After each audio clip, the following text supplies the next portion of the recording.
Baik, Assalamualaikum warahmatullahi wabarakatuh. Saya Rita Rudiana dengan NPM 2306 1040300047. Jadi, pada video ini saya akan menjelaskan tentang karakteristik peserta didik pada aspek religius, khususnya untuk siswa SMP. Apa sih aspek religius itu? Jadi aspek religius itu merupakan aspek di mana para siswa sudah mulai meyakini bahwasanya ada kekuatan dari luar yang mengatur diri mereka selain diri mereka sendiri. Jadi ada yang mengatur di kehidupan manusia ini. Bisa kita bilang takdir lah ya, yang mengatur manusia selain diri mereka sendiri. Nah, pada siswa SMP mereka sudah mulai paham bahwasanya beribadah ataupun beragama itu memang sebuah keharusan, kewajiban. Sudah seharusnya mereka melakukan ibadah, dan dari situ mereka sudah mulai melibatkan diri pada kegiatan-kegiatan keagamaan. Nah, siswa SMP ini juga mereka sudah mulai mengetahui dan juga membedakan agama yang memang seharusnya dianut, memang mereka harus anut seperti itu. Jadi mereka juga sudah tahu dari penganut itu ada yang taat dan juga ada yang tidak taat. Kemudian mereka juga sudah memahami bahwasanya beribadah bukanlah sebuah doktrin, tetapi memang atas kesadaran diri dan karena tahu bahwa itu adalah kewajiban kepada Tuhan Yang Maha Esa. Nah, dari situ siswa SMP ini juga udah mulai menerapkan nilai-nilai keagamaan di dalam kehidupan sehari-hari mereka, dimulai dari nilai moral, akidah dan juga akhlakul karimah dalam kehidupan sehari-harinya sebagai penerapan dari aspek religius dalam kehidupan sehari-hari.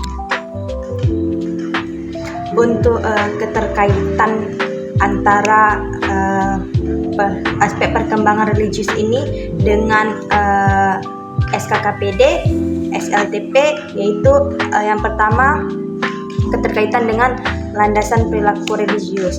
Nah, di sini para siswanya itu mulai memahami ya dan mulai menerapkan saat beribadah itu atas kemauan dasar diri mereka sendiri, tidak adanya paksaan.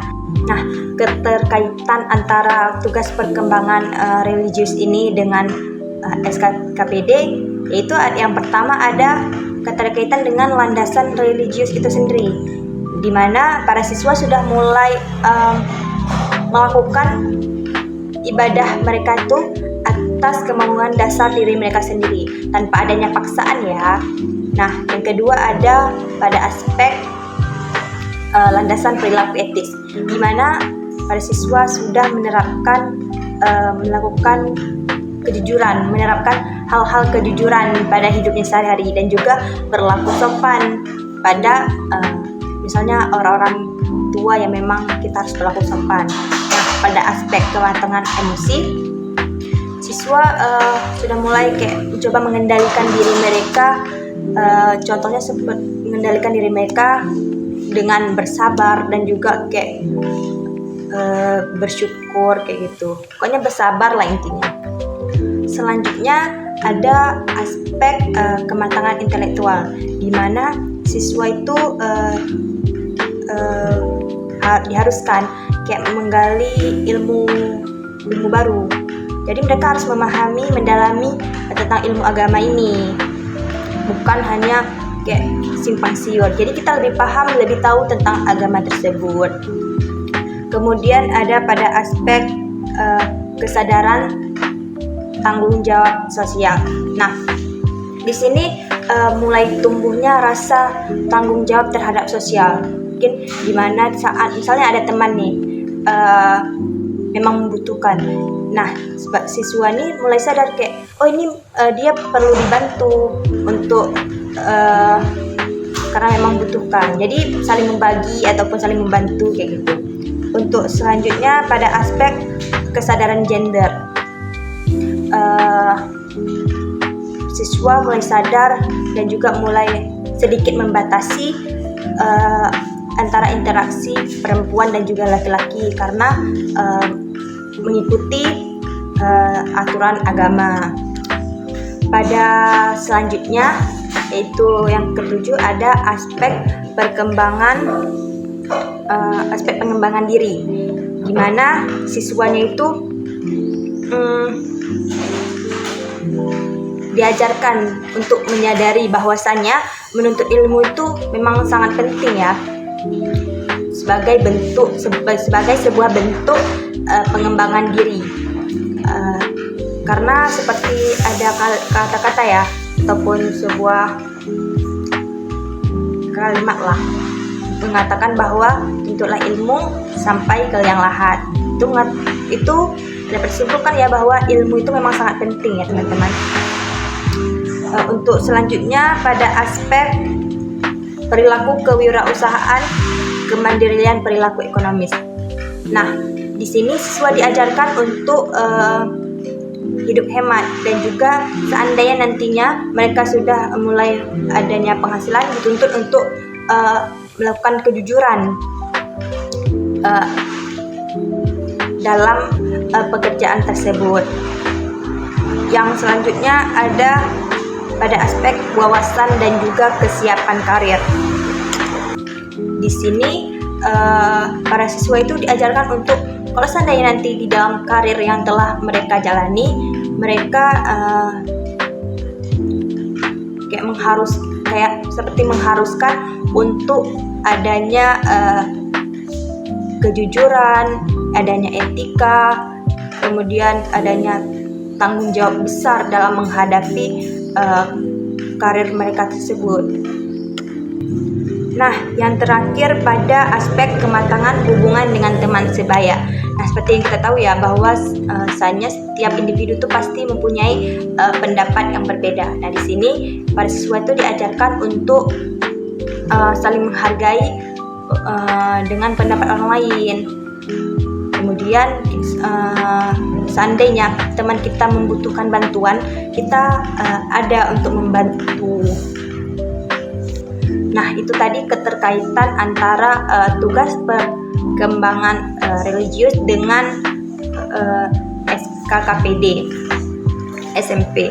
Nah, selanjutnya untuk keterkaitan capaian pengembangan peserta didik dan juga profil pelajar Pancasila, yaitu ada 5. Ada 6. Yang pertama ada beriman, bertakwa kepada Tuhan Yang Maha Esa dan juga berakhlak mulia. Jadi siswa nih menerapkan yang memang dianjurkan agama sebagai pelajar. Misalnya tuh mereka bersikap baik ya terhadap temannya sekitar. Nah, kemudian ada bergotong royong. Di sini siswanya itu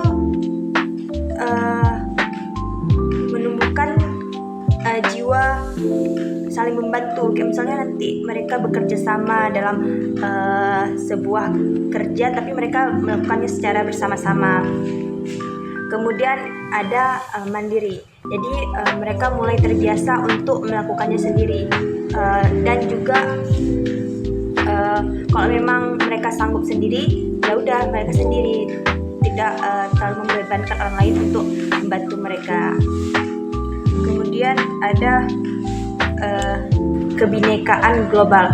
Nah, di sini saling menghargai perbedaan pendapat dan juga misalnya ada perbedaan pendapat, kita harus saling memahami bahwasannya kita tidak bisa memaksa untuk memiliki pendapat yang sama, pemikiran yang sama. Dilanjutkan pada aspek kreatif, di mana siswa itu mulai berpikir kreatif. Misalnya ada membuat event apa ataupun sesuatu apa, tetapi menyangkutkan atau mengkaitkan dengan hal-hal yang religius. Contohnya seperti Majid tuh, remaja masjid. Nah, itu kan mereka kreatif mengembangkan sebagai remaja, tetapi masih menerapkan hal religius. Dan yang terakhir ada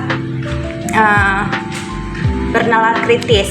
Nah, di sini kayak mereka tuh dituntut untuk berpikir secara kritis. Andainya ada hal-hal yang memang menguras pemikiran nantinya, misalnya ada pertanyaan-pertanyaan yang tentang agama yang menjebak, tentunya mereka diharuskan untuk adanya bernalar kritis dalam menjawabnya. Nah, sekian saja video dari saya. Saya akhiri. Assalamualaikum warahmatullahi wabarakatuh. Dah.